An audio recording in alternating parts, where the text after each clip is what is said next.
Selamat pagi, selamat siang, selamat sore, selamat malam semuanya. Sebelumnya perkenalkan, saya Maruti Julio Carlos dengan NIM 12021089 dari Program Studi Teknik Sipil, Institut Teknologi Sumatera.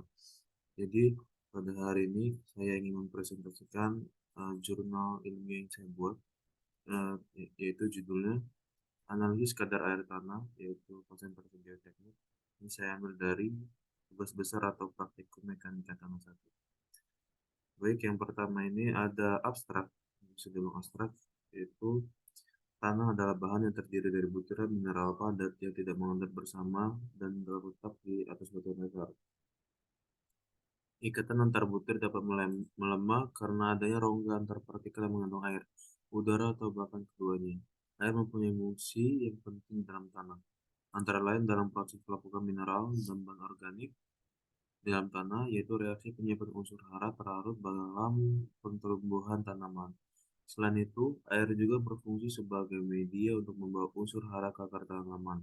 Namun, jika terlalu banyak air yang tersedia, unsur hara dapat keluar dari zona akar saat penguapan tinggi dan dapat menyebabkan pergerakan udara dalam tanah. Kadar air tanah adalah perbandingan adalah untuk mengetahui kadar air tanah dari suatu sampel tanah. Sampel tanah yang digunakan sebanyak 3 sampel. Sampel tanah memiliki massa kering 8,16 gram, 9,13 gram, dan 9,33 gram. Ini memiliki massa air 2,77 gram, 2,22 gram, dan 2,38 gram. Dari data tersebut, diperoleh hasil kadar air tanah sebesar 33,946%, 24,315%, dan 25,569%. Kemudian diperoleh rata-rata kadar air dalam tanah sebesar 27,923%. Menurut ASTM D34198, standar spesifikasi kadar air tanah maksimal 5%, sehingga kadar air yang diperoleh pada percobaan ini tidak sesuai dengan standar ASTM. Terdapat kata kunci di abstrak yaitu tanah, air, kadar air tanah. Dalam pendahuluan, tanah adalah bahan yang terdiri dari butiran mineral padat yang tidak mengendap bersama dan terletak di atas batuan dasar. Ikatan antar butir dapat melemah karena adanya rongga antar partikel yang mengandung air, udara, atau bahkan keduanya. Keadaan di mana tidak ada air sama sekali di dalam pori sangat jarang terjadi, sehingga perlu dilakukan tindakan khusus, misalnya dengan menggunakan tungku. Hal ini dimaksudkan agar derajat kejenuhan tanah tidak tertukar dengan hubungan antara berat air dalam contoh tanah dan berat butiran.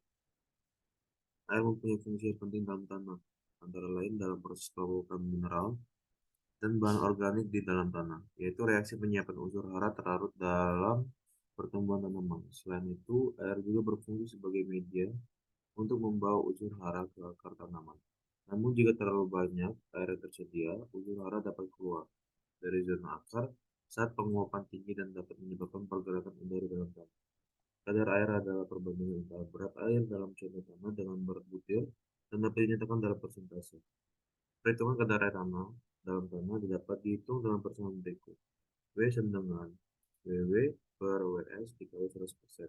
Dengan keterangan W adalah kadar air, WW adalah berat air, WS adalah berat tanah. Kadar air dinyatakan sebagai persentase kolom tanah. Jumlah air yang diperoleh tanah sebagai bergantung pada kemampuan tanah untuk menyerap air dengan cepat dan meneruskan air yang diterima di permukaan tanah ke bawah. Namun jumlah air yang juga dapat dipengaruhi oleh faktor eksternal, seperti jumlah curah hujan tahunan dan distribusi curah hujan sepanjang tahun. Kandungan air tanah juga tergantung pada kemampuan tanah menahan air, jumlah evapotranspirasi, dan kandungan bahan organik. Hal ini berkaitan dengan pengaruh tekstur terhadap proporsi bahan koloid, ruang pori, dan luas permukaan adsorben. Semakin halus teksturnya, maka semakin besar kapasitas menyimpan air. Faktor iklim dan tanaman juga menentukan tingkat dan ketersediaan air tanah. Faktor cuaca mempengaruhi antara lain curah hujan, suhu, dan kecepatan angin. Perubahan suhu dan udara merupakan anomali iklim yang mempengaruhi efisiensi penggunaan air tanah dan dapat hilang melalui saluran penguapan di permukaan tanah. Di antara sekian banyak sifat yang mempengaruhi jumlah air tersedia, luas permukaan diserap juga lebih besar, sehingga semakin tinggi bahan organik dalam tanah, maka semakin tinggi pula kandungan ketersediaan tanah tersebut. Tanah pada tempat yang berbeda juga memiliki karakteristik yang berbeda, sehingga akan mempengaruhi kadar air tanah itu sendiri.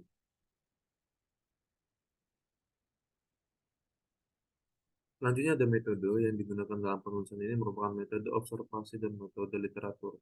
Data-data diperoleh merupakan hasil percobaan. Adapun tahap dalam metode pelaksanaan penelitian ini yaitu yang pertama studi literatur.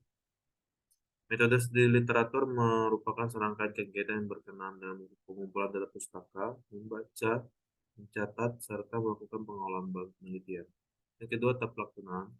Penelitian dilakukan pada Laboratorium Mekanika Tanah, jurusan Teknik Sipil Institut Teknologi Sumatera, dengan menggunakan tahap sebagai berikut. Yang pertama, menimbang berat kontainer dan mencatat beratnya. Yang kedua, memasukkan sampel tanah SSD ke dalam kontainer, lalu timbang beratnya dan dicatat. Selanjutnya, memasukkan sampel tanah ke dalam oven selama 24 jam. Selanjutnya, setelah 24 jam, keluarkan sampel tanah dari oven. Selanjutnya, menimbang berat kering tanah lalu mencatatnya. Yang ketiga, menganalisis data. Analisis data dapat dilakukan setelah melakukan tahap pelaksanaan. Analisis data mengacu pada studi literatur yang telah dilakukan sebelumnya. Baik, selanjutnya ada hasil dan diskusi. Berdasarkan hasil pengujian yang telah dilakukan, diperoleh bahwa sampel 1 berat MW-nya yaitu 2,7 gram, MS 8,16 gram, dan W-nya itu 33,946%. Untuk sampel 2, MW 2,22 gram, MS 9,13 gram, dan W-nya terdapat 24,315%. Sampel 3, 23,8 gram, MS 9,33 gram, dan W-nya itu 25,509. Jadi rata-rata kadar air tanah ini yaitu 27,923%. Setelah dilakukan perhitungan berdasarkan data yang telah diperoleh melalui uji laboratorium, diketahui bahwa nilai kadar air yang diisi sampel hasil percobaan adalah 33,96%, 24,315%, dan 25,509%. Sehingga dari data tersebut diperoleh rata-rata kadar air sebanyak 27,923%. Kesimpulan, menurut ASTM D34198, standar spesifikasi kadar air tanah maksimal 6%, sehingga kadar air yang diperoleh pada percobaan tidak sesuai dengan standar ASTM. Setelah melakukan perhitungan, kita mengetahui bahwa kadar air dalam tanah dipengaruhi oleh banyaknya air yang terkandung dalam tanah. Semakin besar presipitasio tanah dengan berat tanah kering, maka semakin besar pula kandungan air yang terkandung dalam tanah. Hingga pada saat pelaksanaan konstruksi perlu dilakukan penambahan tanah dan pemadatan. Kadar air juga mempengaruhi berat volume tanah sehingga tanah lebih mudah mengalami deformasi. Kandungan air dalam tanah juga dipengaruhi oleh berbagai faktor seperti tekstur tanah, iklim, topografi, dan lain-lain. Semakin besar selisih antara berat asli tanah dengan berat kering tanah, maka semakin tinggi pula kadar air yang terkandung di dalam tanah tersebut. Pada jurnal ini konflik kepentingan, tidak ada konflik kepentingan yang dinyatakan dalam tulisan ini. Selanjutnya ada ucapan terima kasih kepada pihak-pihak yang telah mendukung dalam kegiatan dan penyusunan tulisan ini. Berikut referensi yang saya gunakan. Baik, sekian dari presentasi saya pada jurnal ilmiah yang saya buat. Jika ada salah kata dalam perkataan, tingkah laku, dan sikap, saya mohon maaf. Terima kasih atas perhatiannya kepada semua penonton. Saya ucapkan terima kasih. Selamat pagi, selamat siang, selamat malam.